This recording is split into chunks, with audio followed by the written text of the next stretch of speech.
Hello dear, मैं महेश राठौड़। आज हम सीखने वाले हैं चित्रात्मक रूप को भिन्न में कैसे बदलते हैं। तो आप वीडियो को लास्ट तक देखना, जिससे आपके सारे डाउट क्लियर हो जाएंगे। और बच्चों, आपको चित्रात्मक रूप को भिन्न में बदलने में आज के बाद कभी भी कोई भी परेशानी नहीं होगी। तो देखते हैं। पहले देखो, यहाँ पर लिया है हमने ये चित्रात्मक रूप। यहाँ पर है छायांकित भाग की भिन्न और यहाँ पर बिना छायांकित भाग की भिन्न लिखना है।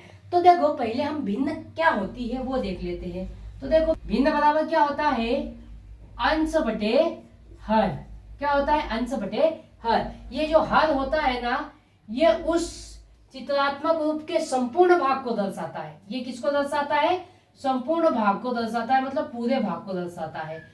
और ये जो अंश है उसके छायांकित भाग को दर्शाएगा या बिना छायांकित भाग को। मतलब कि ये क्या है? संपूर्ण भाग है और ये उसका कोई सा भाग है। ये आपको ध्यान रखना है, जो चित्रात्मक भाग है। अब देखो, चित्रात्मक रूप द्वारा इनको समझने का प्रयास करते हैं। तो देखो बच्चों, यहाँ पर हमने क्या लिया है? एक वृत्त लिया है और वृत्त के हमने दो भाग कर दिए। एक भाग है छायांकित, एक भाग है बिना छायांकित। तो हमें क्या निकालना है? छायांकित भाग की भिन्न निकालनी है। तो मुझे बताओ कि इसमें कितने भाग में छायांकित किया गया है? तो एक भाग में, तो उसको ऊपर लिखेंगे एक। फिर बटे में क्या लिखेंगे कि यहाँ पर इस चित्र में टोटल कितने भाग किए गए हैं? एक और दो भाग किए गए हैं, तो बटे में क्या आ जाएगा? दो आ जाएगा। तो देखो, छायांकित भाग की भिन्न क्या हो जाएगी? एक बटे दो। अब यहाँ पर देखते हैं बिना छायांकित भाग का भिन्न क्या होगा। तो देखो, बिना छायांकित भाग वाले कौन सा है? ये वाला भाग है। तो ये कितना है? एक भाग है। और ये संपूर्ण भाग, मतलब इसमें पूरे कितने भाग किए हैं? दो भाग किए हैं। तो बटे में क्या आ जाएगा? दो आ जाएगा। मतलब कि छायांकित भाग की भिन्न भी एक बटे दो और बिना छायांकित भाग की भी भिन्न क्या आ जाएगी? एक बटे दो। अब देखते हैं दूसरा वाला चित्र। तो देखो, यहाँ पर दूसरे वाले चित्र में कुल भाग कितने हैं? देखो, एक दो तीन चार। कुल भाग कितने हैं? चार है। अब इसमें देखना है कि छायांकित भाग कितना है? एक। और बिना छायांकित तीन है। इसको भिन्न में बदल लेंगे। तो देखो, छायांकित भाग की भिन्न निकालना है। तो हम यहाँ पर देखेंगे छायांकित भाग कितना है? एक है। तो यहाँ पर एक लिखेंगे। फिर बटे में क्या लिखेंगे? कुल भाग। तो देखो, कुल कितने भाग है? एक दो तीन और चार। तो अब यहाँ पर देखेंगे हम बिना छायांकित भाग की भिन्न। तो देखो, एक दो तीन, जो बिना छायांकित भाग है वो कितने हैं? तीन है। तो यहाँ ऊपर क्या लिखेंगे हम? तीन।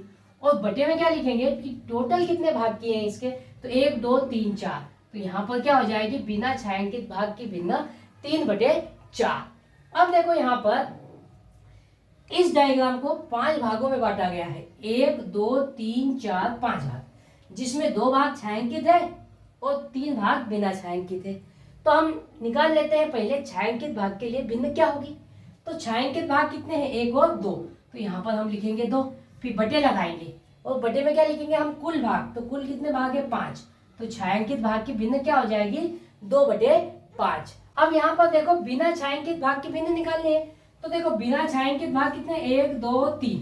तो यहाँ पर क्या लिखेंगे हम? तीन। और कुल भाग कितने हैं? पांच है। तो बटे में क्या लिख देंगे? पांच लिख देंगे। तो प्यारे बच्चों, बिना छायांकित भाग की भिन्न क्या हो जाएगी? तीन बटे पांच। अब एक और क्वेश्चन देखते हैं। यहाँ पर टोटल भाग कितने हैं? देखो, एक दो तीन चार पाँच छः सात आठ नौ। तो यहाँ पर नौ कुल भाग हैं और छायांकित भाग कितने हैं? एक दो तीन चार और बिना छायांकित भाग पांच है। तो हम पहले छायांकित भाग की भिन्न निकाल लेंगे। तो छायांकित भाग में कितने में छायांकित है? चार में। और बटे में क्या लिखेंगे? कुल कितने भाग है? कितने भाग है? नौ भाग है। तो छायांकित भाग के लिए भिन्न क्या हो जाएगी? चार बटे नौ। अब यहाँ पर निकालना है हमको बिना छायांकित भाग के लिए भिन्न। तो देखो, बिना छायांकित वाले भाग कितने? एक दो तीन चार और पांच। तो यहाँ पर लिखेंगे पांच और बटे में हम लिखते हैं कुल भाग। तो कुल कितने भाग है? यहाँ पर नौ भाग है। तो बिना छायांकित भाग के लिए भिन्न क्या हो जाएगी? पांच बटे नौ।